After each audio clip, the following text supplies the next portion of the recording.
Alrighty, welcome, welcome.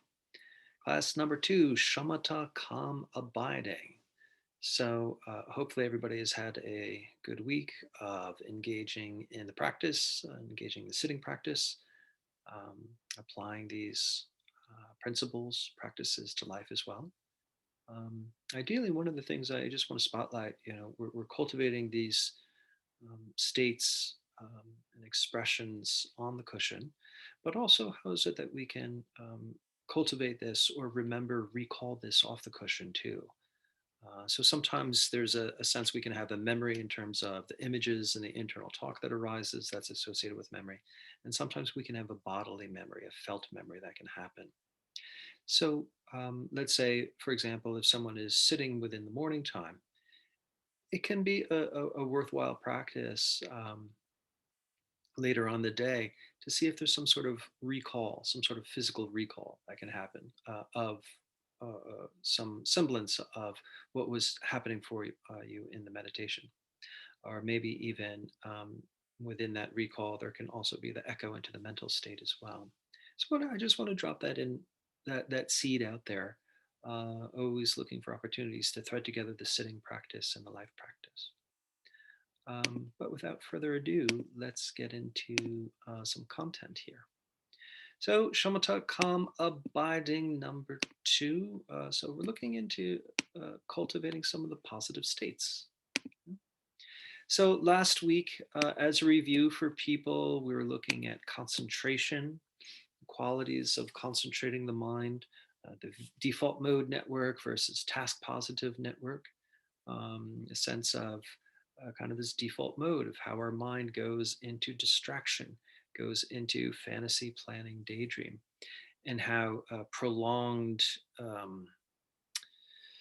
how should we say, staying there for prolonged periods of times can be somewhat afflictive in terms of its overall impact, inclining a person to potentially be more inclined to states of depression, anxiety, and such. And again, there was a side discussion to not totally pathologize it. It's also a source of a great amount of creativity and such.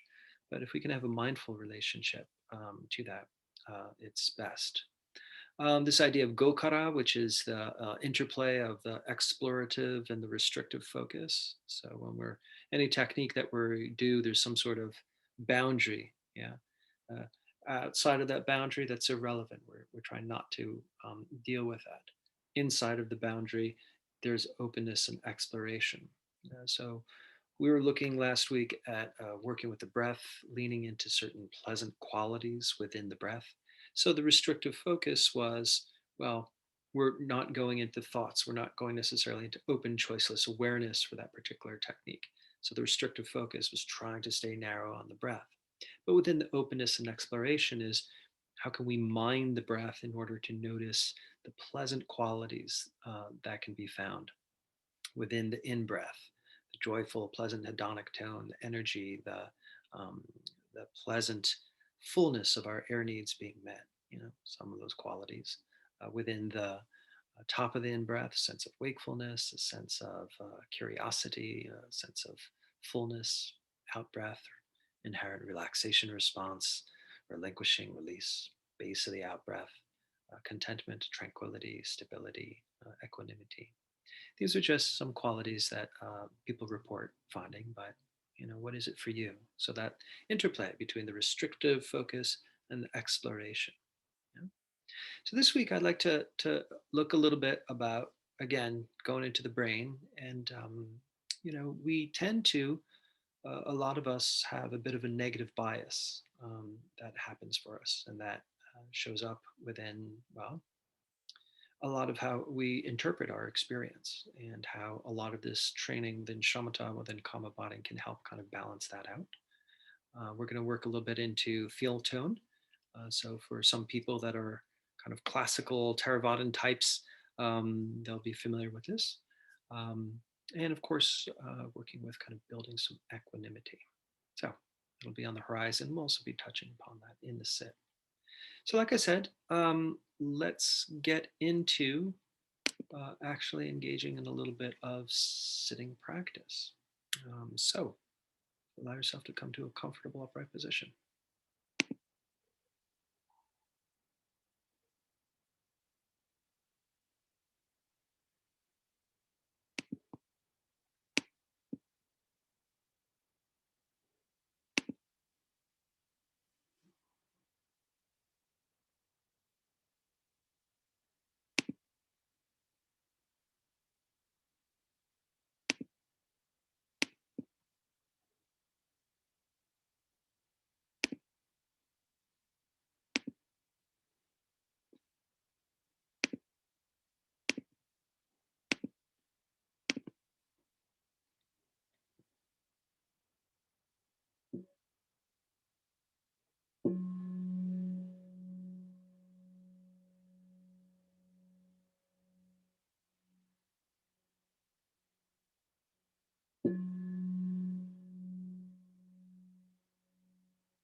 Okay, allowing yourself to straighten up and settle in.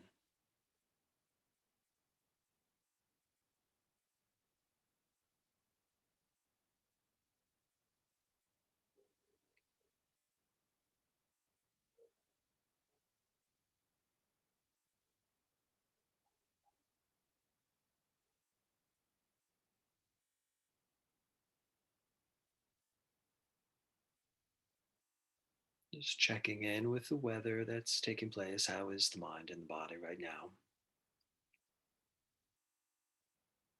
However, the body is, however, the mind is, it's perfectly good enough.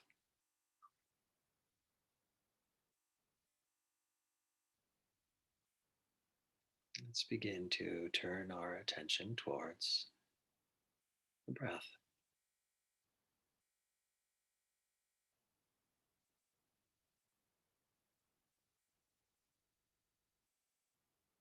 So, anchoring your attention to a part of the body that's actively engaged in breathing, be that the nose, throat, lungs, or belly.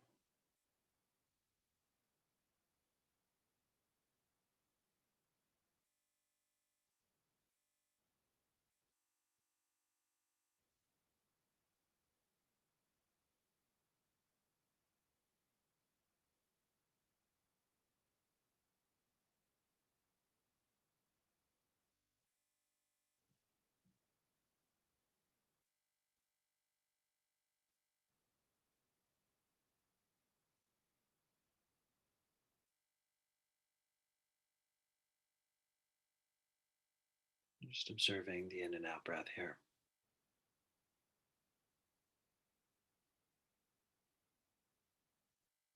As I was referencing earlier, can we incline ourselves to notice the pleasant attributes of breath?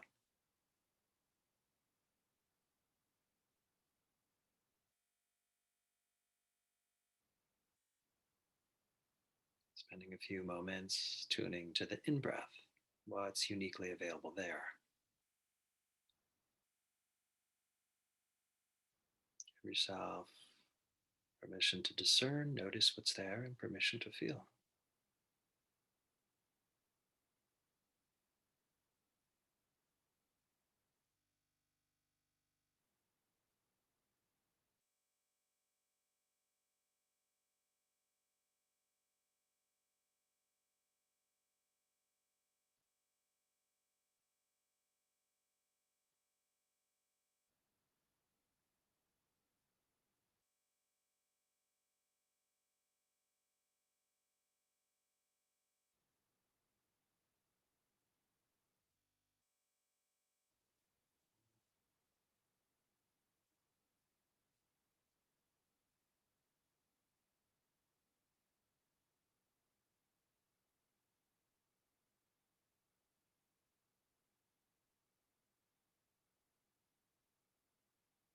Next few rounds of breath, attuning to that top of the in breath, the natural pause that happens as we near the end of breathing in before we breathe out, without pushing or straining the breath.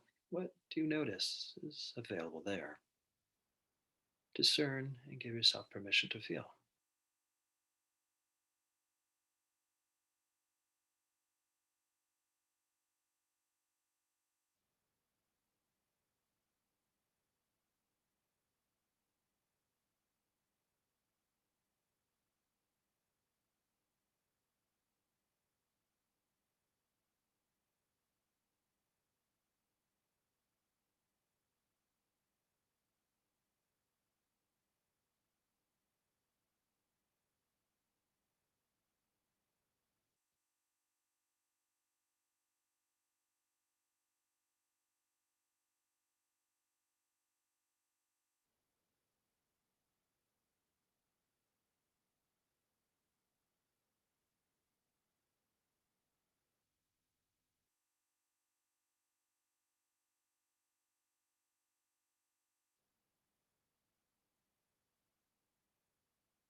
And on the out breath, noticing what sort of response naturally arises, and breathing out.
And what's available at that base of the out breath, again, the pause as we're nearing the end of breathing out before we breathe in again.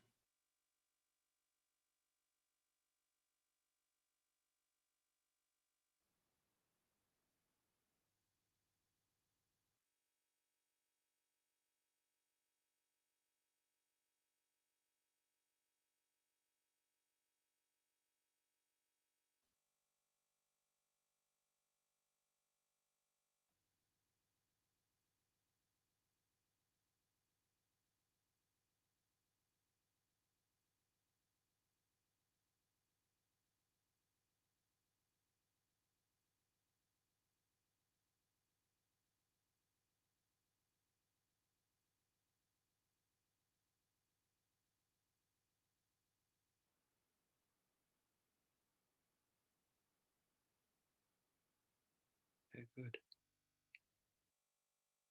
So now just open up this awareness to encapsulate this full body, full body of breath, the full cycle of breath, as well as this full form of the body, observing any of the pleasant sensations that breath lends, allows to move, fill into the body, allowing your awareness to steep into it, like the tea steeping in water.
It could be subtle, it could be fleeting, but as long as it's present, just acknowledge any of the pleasant attributes.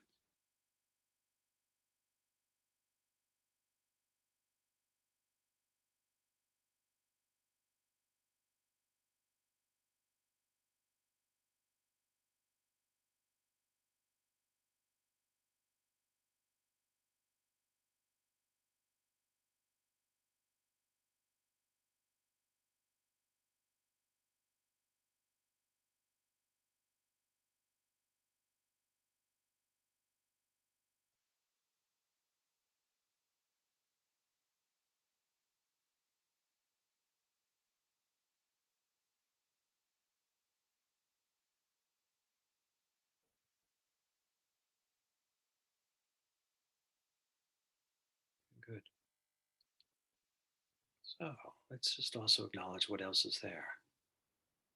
So as you're free floating within the body, we have some sensations that are pleasant, some that are unpleasant, some that are neutral. So allow your awareness to just free float within the body and just label accordingly, moment by moment. What are you primarily noticing, contacting? Is it pleasant, unpleasant, neutral? So as I do, it might sound something along these lines: unpleasant,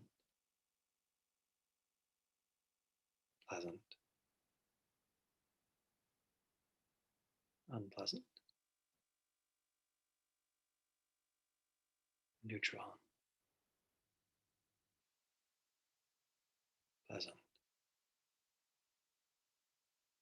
and so on like that. Contacting, labeling, exploring, accepting, and releasing.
Contacting the sensations, yeah, labeling, exploring how they arise, how they move, all the while meeting it with a sense of acceptance, equanimity, allowing, this willingness to feel through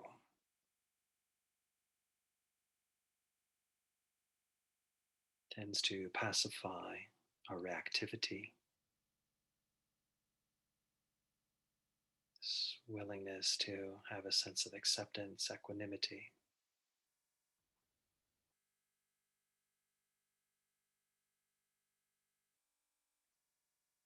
tends to make our experience more digestible.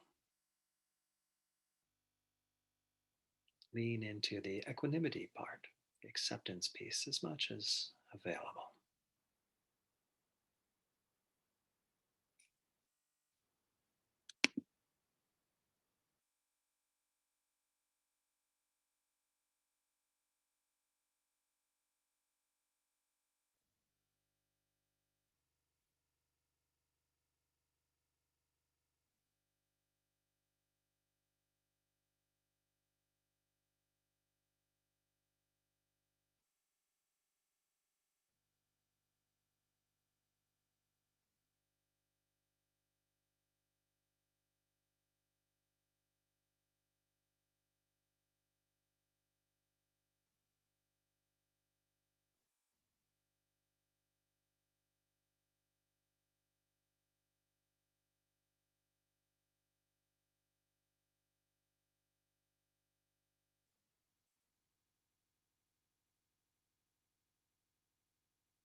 Good.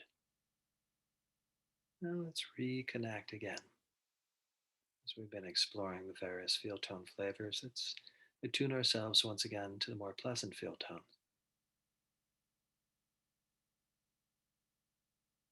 They could be born of the different stages of the cycle of breath.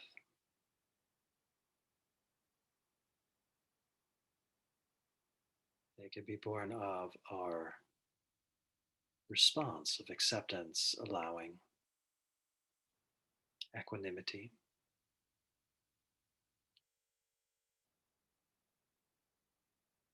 Again, they may be subtle or fleeting, that's fine.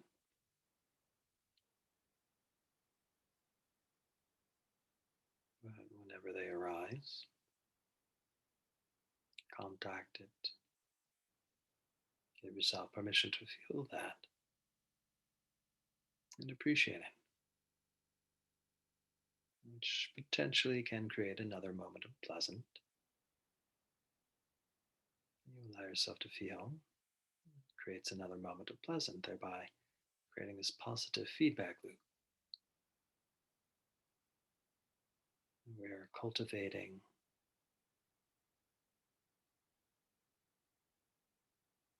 pleasant abiding, the potential for a meditative joy.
So, whatever pleasant sensation that you feel in the body, if it wants to expand, allow it.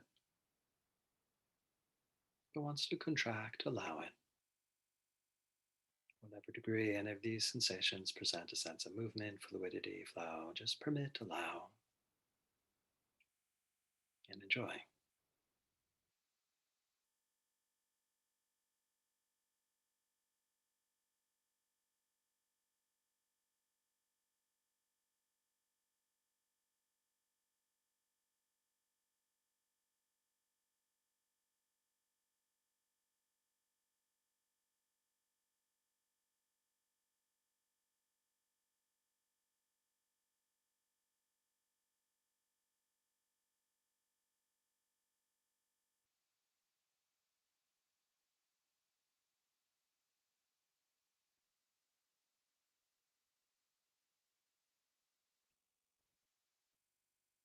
And allow yourself to just check into this mental space and notice is there some degree of mindfulness present,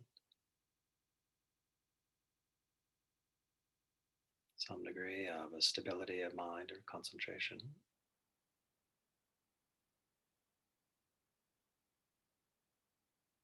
any presence of energy or a joyful quality,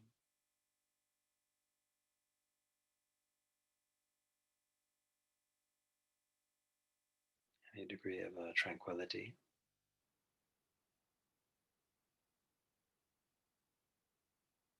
presence of equanimity.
Okay, at ease.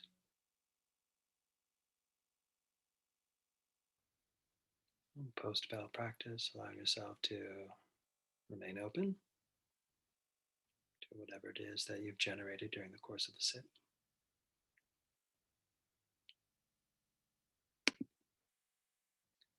Okay, so let's reflect upon the sit that we just did.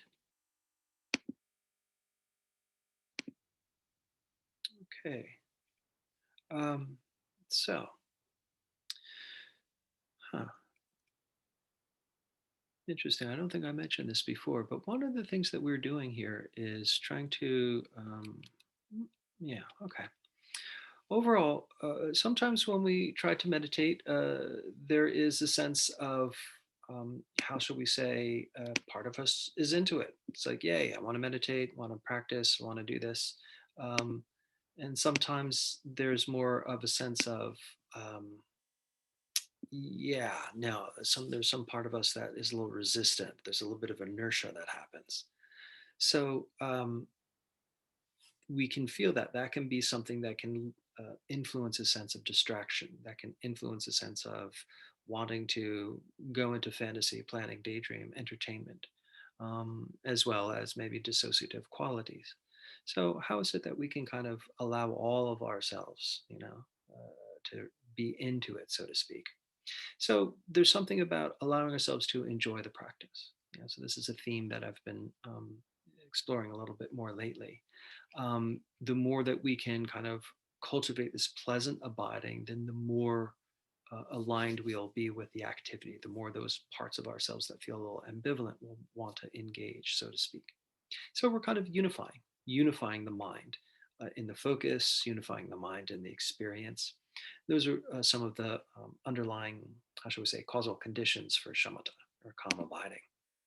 So essentially, what we did this evening, we were looking at the breath. We were looking at that cycle of breath. What are the pleasant qualities that can be found on the different points of that cycle of the breath? And attuning to the pleasant. You know, how is it that we can allow ourselves to feel that, allow the nervous system to experience that?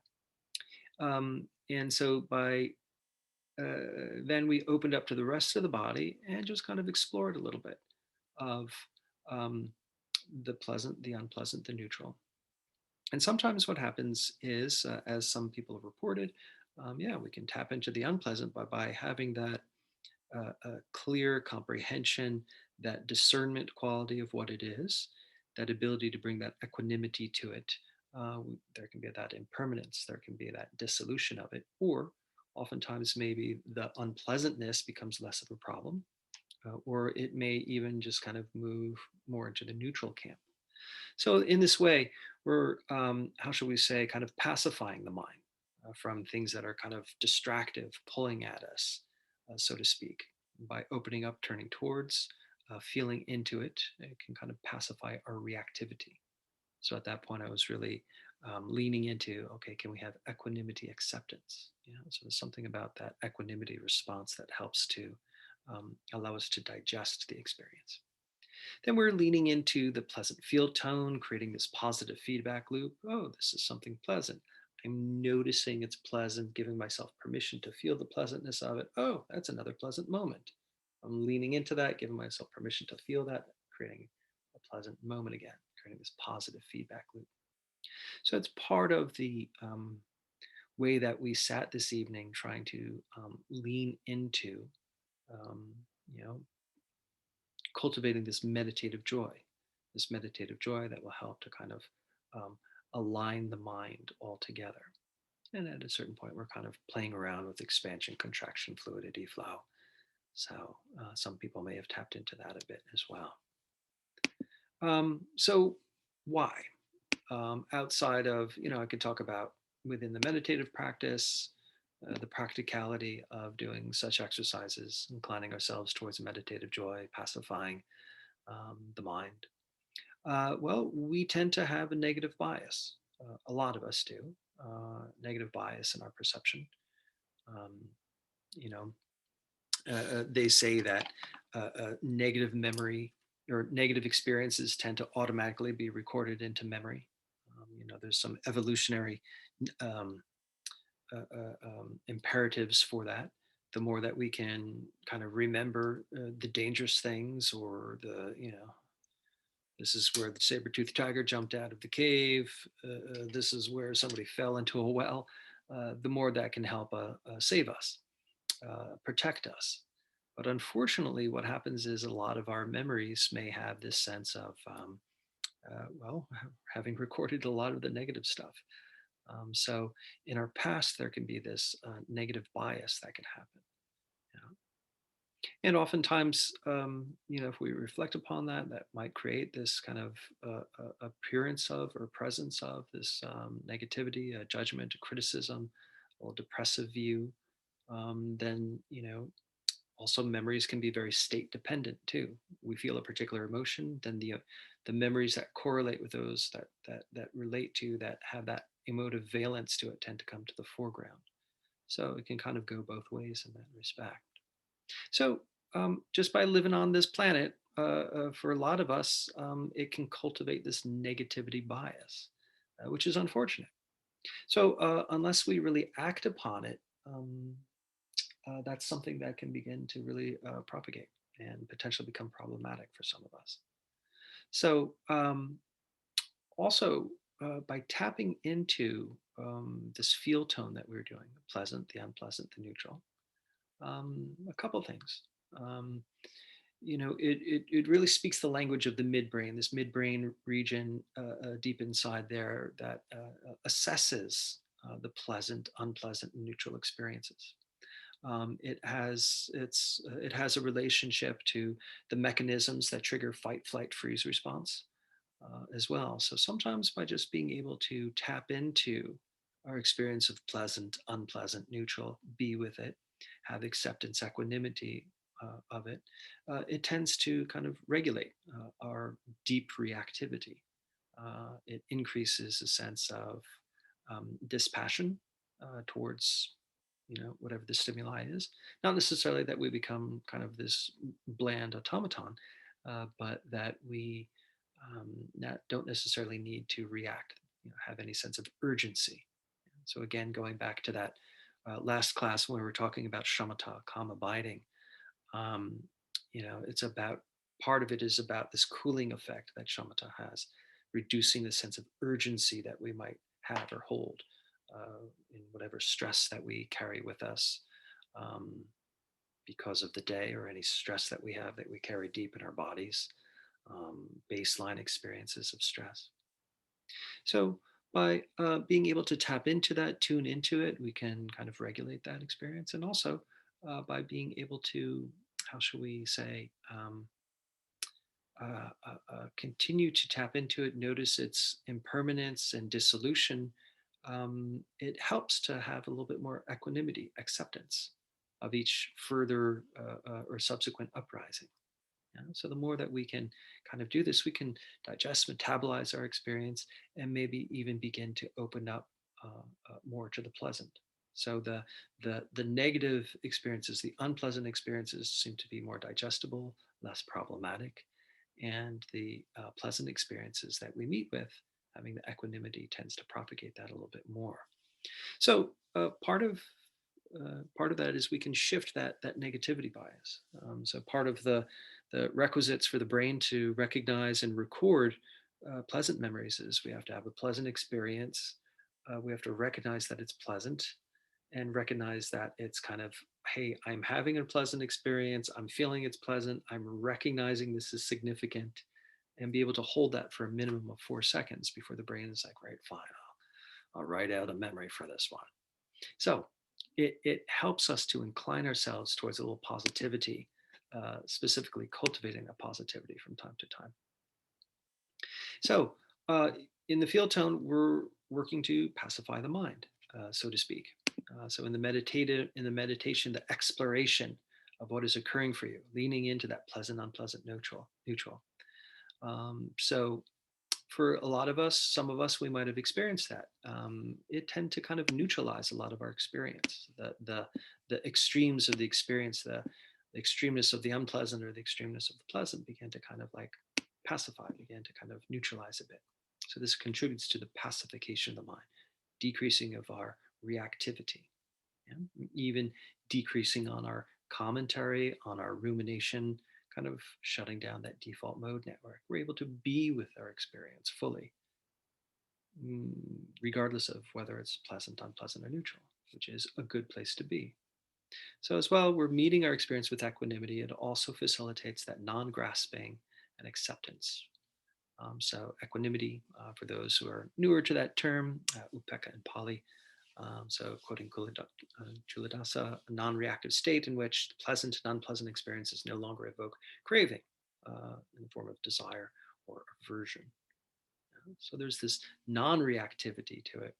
To lean into Shinzen Young's take on it, it's a little bit more than kind of a neutral dispassion.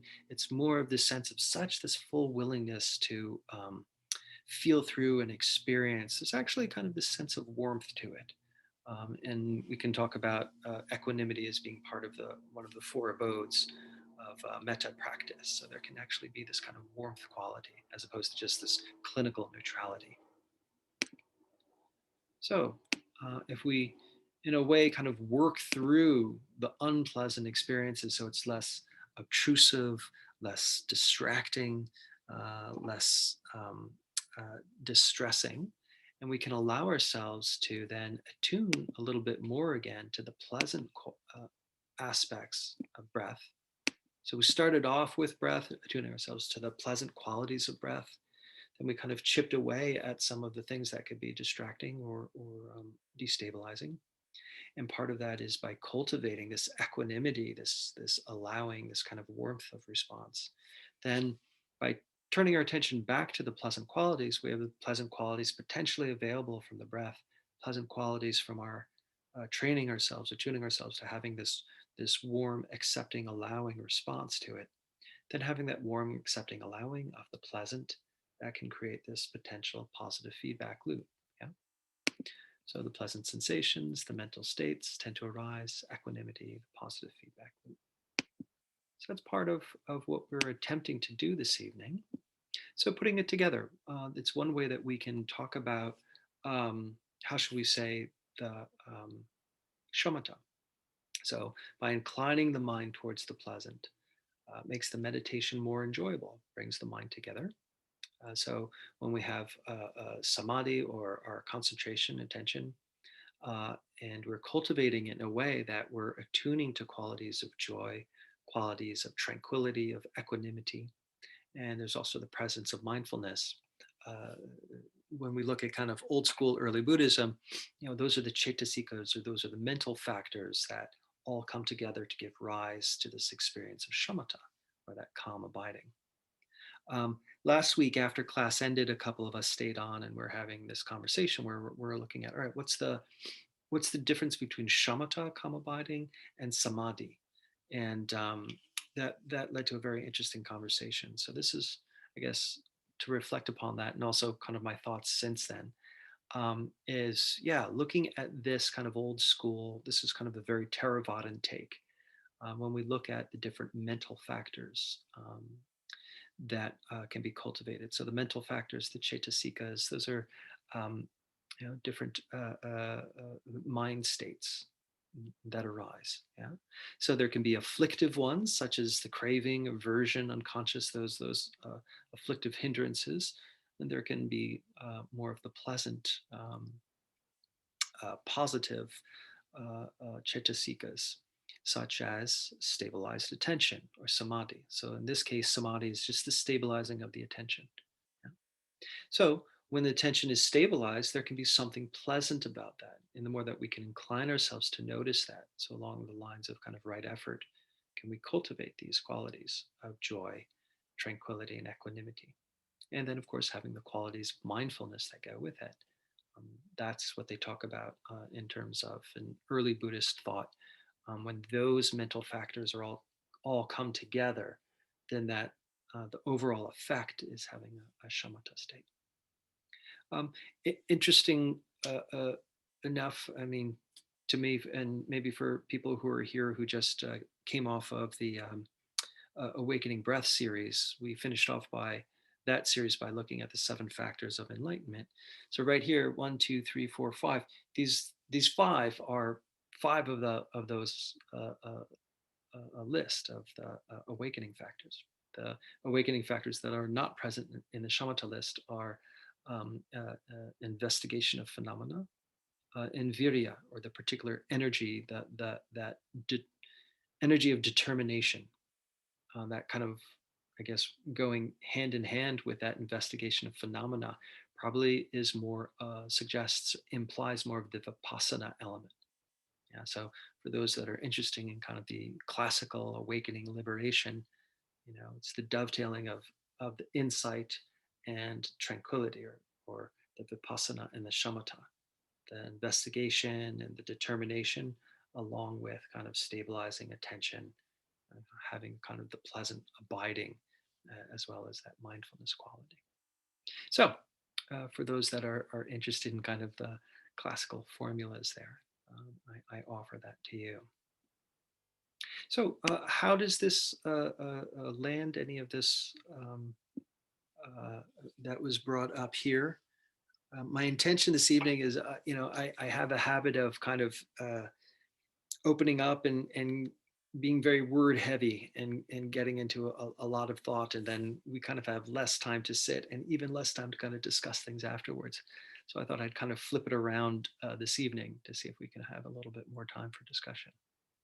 So questions, comments on any of that piece, those aspects of shamatha, calm abiding, and the steps we took to get there. I think this equation here is kind of interesting because I learned shamatha as being more stable attention and samadhi as being like full life, perfect balance meditation in and out of sitting. Like, so I would like switch the two. Yes. Yes. And we're part of our conversation. We're one of the individuals who's talking about it was talking, from the Hindu tradition. Samadhi is kind of like the end goal as well. Um, uh, Within In the eight limbs of yoga, it's like, boom, you're there. you're there. That's it. You've arrived at the finish line. So it's interesting how we can have kind of the same term, but within different traditions that might even kind of overlap in some ways. There can be um, different definitions there. So for your understanding and experience that you had within your training, the shamatas and the position of the stabilizing of attention, and then all of this kind of culminates in a samadhi, which has more of this kind of overarching, um, as you were saying, kind of boom, you're there. Yeah, and in like Tibetan Buddhist meditation, shamatha is more a means to an end for cultivating the six perfections, like being able to hold your mind steady while you meditate on, compassion and, you know, um, ethics and stuff like that. So I don't know, it's kind of cool seeing it, working with it in a more primary position. Hmm. I have to say that I really identified with what Johnny was saying, though, in the beginning about like when do you peace out and when do you dig in, Hmm. because there's a real enjoyment in focusing on the pleasant, but then also there's that sense of like, um, where is the balance of, you know prioritizing. And I do agree about the evolutionary mind being predisposed to the negative and things like that, but also like, when is the time to really dig in and when is the time to, bring things more to neutral and equanimize. Yeah. So when you say dig in, you're defining that as what? Like more like Vipassana. Yeah, going into that. Yeah. Well, how is it that you make those distinctions, Claire?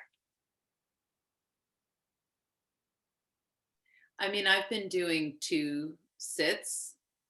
I've been doing like a Vipassana sit in the morning and a shamatha sit at night. And this is nice. The pleasant quality of the breath is really nice in the evening. Hmm. Okay. So it sounds like for you, you go into the sit with the intention. You're going to work in a specific along a particular framework. Yeah. Okay. So it sounds like there's not too much question about like kind of when to kind of lean into both. Seems like you're cultivating both qualities, but really kind of separating them, so to speak, into different practices, morning and night. Which sounds great to me. Good. Okay, very cool. All right. So Claire, with her experience of um, different ways and approaches of shamatha and samadhi, and also um, utilizing the tools of shamatha and vipassana. Very cool. Anybody else?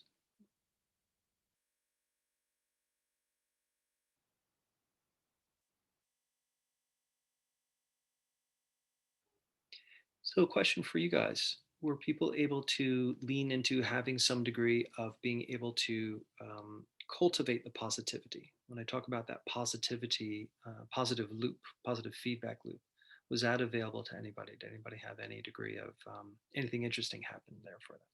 Let's put it that way.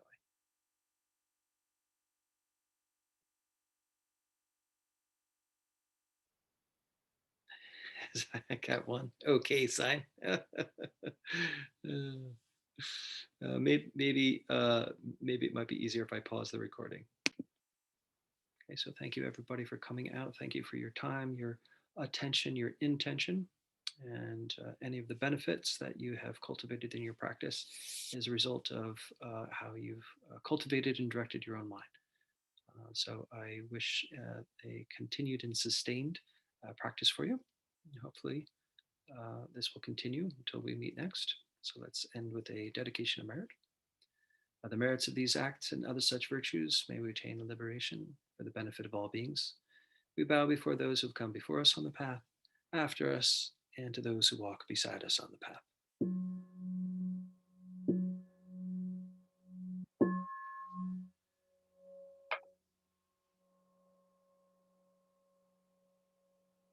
Okay, thank you so much, everybody. Have yourselves a wonderful week. Hope to see y'all next week. Take care. Thank you. Thank you.